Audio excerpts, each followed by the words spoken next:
ਅਸ਼ਤਰ ਅਧਿਆਇ 9 ਯਹੂਦੀਆਂ ਦੇ ਵੈਰੀਆਂ ਦਾ ਨਾਸ਼ ਅਤੇ ਪੁਰੀਮ ਦਾ ਪਰਬ। ਹੁਣ 12ਵੇਂ ਮਹੀਨੇ ਅਰਥਾਤ ਅਦਾਰ ਮਹੀਨੇ ਦੀ 13ਵੀਂ ਤਾਰੀਖ ਨੂੰ ਜਦ ਪਾਤਸ਼ਾਹ ਦੀ ਗੱਲ ਅਤੇ ਹੁਕਮ ਉੱਤੇ ਕੰਮ ਕਰਨ ਦਾ ਵੇਲਾ ਨੇੜੇ ਆਇਆ ਤਾਂ ਯਹੂਦੀਆਂ ਦੇ ਵੈਰੀਆਂ ਨੂੰ ਆਸ਼ਾ ਸੀ ਭਈ ਉਹ ਸਭਨਾਂ ਉੱਤੇ ਜ਼ੋਰ ਪਾ ਲੈਣਗੇ, ਪਰ ਹੋਇਆ ਇਸ ਦੇ ਉਲਟ ਭਈ ਯਹੂਦੀਆਂ ਨੇ ਆਪਣੇ ਤੋਂ ਘਿਣ ਕਰਨ ਵਾਲਿਆਂ ਉੱਤੇ ਜ਼ੋਰ ਪਾ ਲਿਆ। ਤਾਂ ਐਸ਼ਵਰੋਸ਼ ਪਾਤਸ਼ਾਹ ਦੇ ਸਾਰੇ ਸੂਬਿਆਂ ਦੇ ਯਹੂਦੀ ਆਪੋ ਆਪਣੇ ਸ਼ਹਿਰਾਂ ਵਿੱਚ ਇਕੱਠੇ ਹੋਏ ਤਾਂ ਜੋ ਉਹਨਾਂ ਉੱਤੇ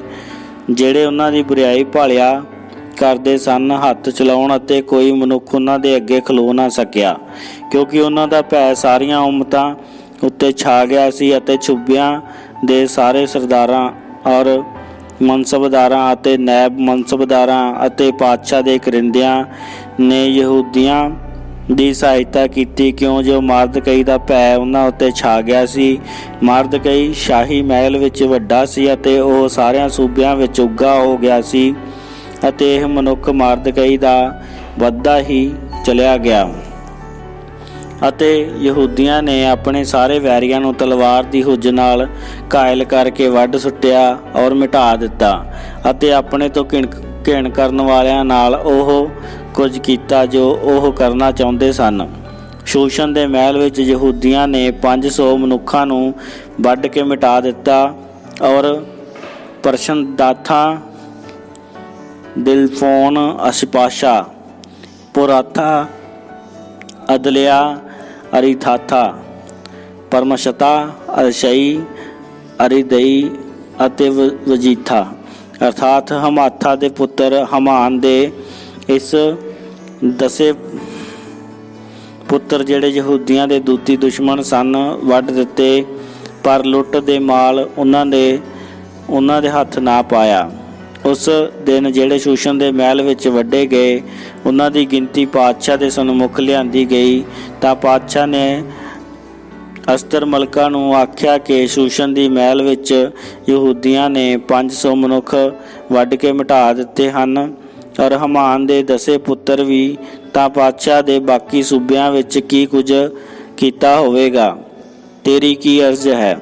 ਉਹ ਤੈਨੂੰ ਦਿੱਤੀ ਜਾਵੇਗੀ, ਅਤੇ ਤੇਰੀ ਕੀ ਪਾਉਣੀ ਹੈ, ਉਹ ਪੂਰੀ ਕੀਤੀ ਜਾਵੇਗੀ। ਤਦ ਅਸਤਰ ਨੇ ਆਖਿਆ ਕਿ ਜੇਕਰ ਪਾਤਸ਼ਾਹ ਨੂੰ ਚੰਗਾ ਲੱਗੇ ਤਾਂ ਯਹੂਦੀਆਂ ਨੂੰ ਜਿਹੜੇ ਸ਼ੂਸ਼ਨ ਵਿੱਚ ਹਨ ਅੱਜ ਦੇ ਹੁਕਮ ਵਾਂਗੂ ਉਹਨਾਂ ਦੇ ਕਾਰਨ ਲਈ ਕੱਲ੍ਹ ਦਾ ਦਿਨ ਵੀ ਦਿੱਤਾ ਜਾਵੇ, ਔਰ ਹਮਾਨ ਦੇ 10 ਪੁੱਤਰ ਸੂਲੀ ਉੱਤੇ ਟੰਗੇ ਜਾਣ। ਤਾਂ ਪਾਤਸ਼ਾਹ ਨੇ ਹੁਕਮ ਦਿੱਤਾ ਕਿ ਇੱਦਾਂ ਹੀ ਕੀਤਾ ਜਾਵੇ, ਔਰ ਇਹ ਹੁਕਮ ਸ਼ੂਸ਼ਨ ਵਿੱਚ ਦਿੱਤਾ ਗਿਆ, ਔਰ ਹਮਾਨ ਦੇ 10 ਪੁੱਤਰ ਸੂਲੀ ਉੱਤੇ ਟੰਗ ਦਿੱਤੇ ਗਏ।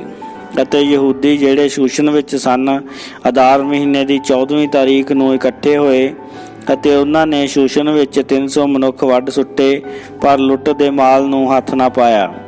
ਅਤੇ ਬਾਕੀ ਯਹੂਦੀ ਜਿਹੜੇ ਪਾਤਸ਼ਾਹ ਦੇ ਸੂਬਿਆਂ ਵਿੱਚ ਸਨ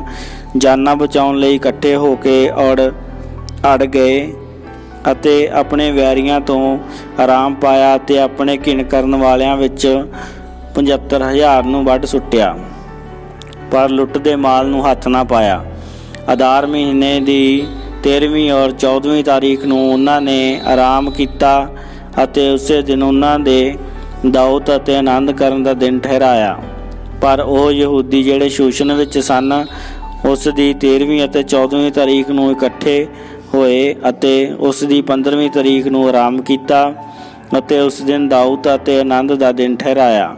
ਇਸ ਲਈ ਪਿੰਡਾਂ ਦਿਆਂ ਯਹੂਦੀਆਂ ਨੇ ਜਿਹੜੇ ਬਿਨ ਸਫੀਲੇ ਪਿੰਡਾਂ ਵਿੱਚ ਰਹਿੰਦੇ ਸਨ ਅਤੇ ਅਦਾਰ ਮਹੀਨੇ ਦੀ 14ਵੀਂ ਤਾਰੀਖ ਨੂੰ ਆਨੰਦ ਔਰ ਦਾਊਦ ਦਾ ਦਿਨ ਨਾਲੇ ਇੱਕ ਸ਼ੁਭ ਦਿਨ ਇੱਕ ਦੂਜੇ ਨੂੰ ਛਾਂਦਾ ਘੱਲਣ ਲਈ ਮਨਾਇਆ। ਮਰਦਕਈ ਨੇ ਇਹਨਾਂ ਗੱਲਾਂ ਨੂੰ ਲਿਖਿਆ ਅਤੇ ਸਾਰੇ ਯਹੂਦੀਆਂ ਨੂੰ ਜਿਹੜੇ ਐਸ਼ਵਰੋਸ਼ ਪਾਤਸ਼ਾਹ ਦੇ ਸਾਰੇ ਸੂਬਿਆਂ ਵਿੱਚ ਸਨ, ਕੀ ਨੇੜੇ ਦੇ ਕੀ ਦੂਰ ਦੇ, ਪੱਤਰ ਕੱਲੇ,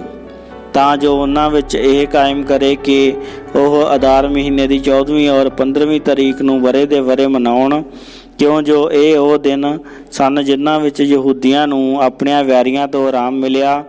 ਔਰ ਇਹ ਮਹੀਨਾ ਉਹਨਾਂ ਲਈ ਗਮ ਤੋਂ खुशी विच और रोण पिट्टण तो एक शुभ दिन विच बदल गया, ਤਾਂ ਜੋ ਉਹ ਇਸ ਨੂੰ ਦਾਊਦ ਦਾ ਦਿਨ ਔਰ ਆਨੰਦ ਦਾ ਦਿਨ ਅਤੇ ਇੱਕ ਦੂਜੇ ਨੂੰ ਛਾਂਦਾ ਘੱਲਣ ਦਾ ਦਿਨ ਅਤੇ ਗਰੀਬਾਂ ਨੂੰ ਇਨਾਮ ਦੇਣ ਦਾ ਦਿਨ ਬਣਾਉਣ। ਅਤੇ ਯਹੂਦੀਆਂ ਨੇ ਜਿਵੇਂ ਸ਼ੁਰੂ ਕੀਤਾ ਸੀ ਔਰ ਮਾਰਦਕਈ ਨੇ ਜਿਵੇਂ ਉਹਨਾਂ ਨੂੰ ਲਿਖਿਆ ਸੀ ਤਿਵੇਂ ਹੀ ਉਹਨਾਂ ਨੇ ਕਬੂਲ ਕਰ ਲਿਆ, ਕਿਉਂਕਿ ਅਗਾਗੀ ਹਮਦਾਥਾ ਦੇ ਪੁੱਤਰ ਹਮਾਨ ਸਾਰੇ ਯਹੂਦੀਆਂ ਦੇ ਦੂਤੀ ਦੁਸ਼ਮਣ ਨੇ ਯਹੂਦੀਆਂ ਦੇ ਵਿਰੁੱਧ ਉਹਨਾਂ ਨੂੰ ਨਾਸ਼ ਕਰਨ ਦੀ ਗੋਸ਼ਟ ਕੀਤੀ ਸੀ ਔਰ ਉਸ ਦੇ ਲਈ ਪੂਰ ਅਰਥਾਤ ਗੁਣੇ ਸੁੱਟੇ ਸਨ ਤਾਂ ਜੋ ਉਹਨਾਂ ਨੂੰ ਦੁੱਖ ਦੇਵੇ ਅਤੇ ਉਹਨਾਂ ਨੂੰ ਮਿਟਾ ਦੇਵੇ। ਜਦ ਇਹ ਮਾਮਲਾ ਪਾਤਸ਼ਾਹ ਦੇ ਸਾਹਮਣੇ ਆਇਆ ਤਾਂ ਉਹ ਨੇ ਪੱਤਰਾਂ ਦੇ ਰਾਹੀਂ ਹੁਕਮ ਦਿੱਤਾ ਕਿ ਉਸ ਬੁਰੇ ਮਤੇ ਨੂੰ ਜਿਹੜਾ ਉਸ ਯਹੂਦੀਆਂ ਦੇ ਵਿਰੁੱਧ ਕੀਤਾ ਉਲਟਾ ਉਸ ਦੇ ਹੀ ਸਿਰ ਉੱਤੇ ਪਵੇ ਅਤੇ ਉਹ ਔਰ ਉਸ ਦੇ ਪੁੱਤਰ ਸੂਲੀ ਉੱਤੇ ਟੰਗੇ ਜਾਣ। ਇਸੇ ਕਰਕੇ ਉਹਨਾਂ ਨੇ ਪੂਰਾ ਦੇ ਨਾਂ ਦੇ ਪਿੱਛੇ ਇਹਨਾਂ ਦਿਨਾਂ ਨੂੰ ਪੁਰੀਮ ਆਖਿਆ। ਇਸ ਪੱਤਰ ਦੇ ਸਾਰੇ ਬਚਨਾਂ ਦੇ ਕਾਰਨ ਔਰ ਉਹ ਸਭੇ ਕੁਝ ਜੋ ਇਸ ਗੱਲ ਦੇ ਬਾਰੇ ਵਿੱਚ ਉਹਨਾਂ ਡਿੱਠਾ ਔਰ ਜੋ ਕੁਝ ਉਹਨਾਂ ਨਾਲ ਬੀਤਿਆ ਯਹੂਦੀਆਂ ਨੇ ਆਪਣਿਆਂ ਉੱਤੇ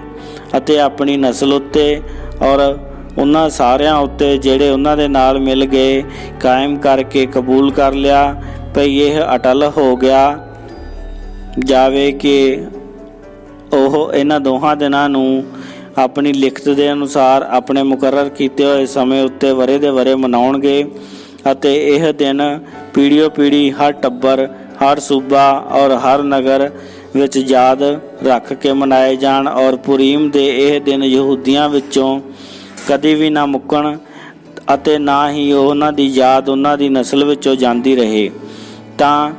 ਅਬੀਯੇਲ ਦੀ ਧੀ ਅਸਤਰ ਮਲਕਾ ਅਤੇ ਮਾਰਦਕਈ ਯਹੂਦੀ ਨੇ ਸਾਰੇ ਇਖਤਿਆਰ ਨਾਲ ਪੁਰੀਮ ਦੇ ਦੇਸ਼ ਦੂਜੇ ਪੱਤਰ ਨੂੰ ਪੱਕਿਆ ਕਰਨ ਲਈ ਲਿਖਿਆ ਅਤੇ ਉਸ ਨੇ ਸਾਰੇ ਯਹੂਦੀਆਂ ਨੂੰ ਜਿਹੜੇ ਐਸ਼ਵਰੋਸ਼ ਦੀ ਪਾਤਸ਼ਾਹੀ ਦੇ 127 ਸੂਬਿਆਂ ਵਿੱਚ ਸਨ ਪੱਤਰ ਲਿਖ ਘੱਲੇ, ਜਿਨ੍ਹਾਂ ਵਿੱਚ ਸ਼ਾਂਤੀ ਔਰ ਸੱਚਾਈ ਦੀਆਂ ਗੱਲਾਂ ਕੀਤੀਆਂ ਸਨ ਤਾਂ ਜੋ ਪੁਰੀਮ ਦੇ ਇਹਨਾਂ ਦਿਨਾਂ ਨੂੰ ਇਹਨਾਂ ਦੇ ਠਹਿਰਾਏ ਹੋਏ ਸਮਿਆਂ ਅਨੁਸਾਰ ਜਿਨ੍ਹਾਂ ਦਾ ਮਾਰਦਕਈ ਯਹੂਦੀ ਔਰ ਅਸਤਰ ਮਲਕਾ ਨੇ ਹੁਕਮ ਦਿੱਤਾ ਸੀ ਅਤੇ ਜਿਵੇਂ ਉਹਨਾਂ ਨੇ ਆਪਣੇ ਲਈ ਤੇ ਆਪਣੀ ਨਸਲ ਲਈ ਵਰਤ ਰੱਖਣ ਲਈ ਦੁਹਾਈ ਦੇਣ ਨੂੰ ਠਹਿਰਾਇਆ ਹੋਇਆ ਸੀ ਪੱਕਾ ਕਰਕੇ ਕਾਇਮ ਕਰਨ। ਅਸਤਰ ਦੇ ਹੁਕਮ ਨਾਲ ਪੁਰੀਮ ਦੀਆਂ ਇਹ ਗੱਲਾਂ ਪੱਕੀਆਂ ਕੀਤੀਆਂ ਗਈਆਂ ਅਤੇ ਪੋਥੀ ਵਿੱਚ ਲਿਖੀਆਂ ਗਈਆਂ। ਆਮੀਨ।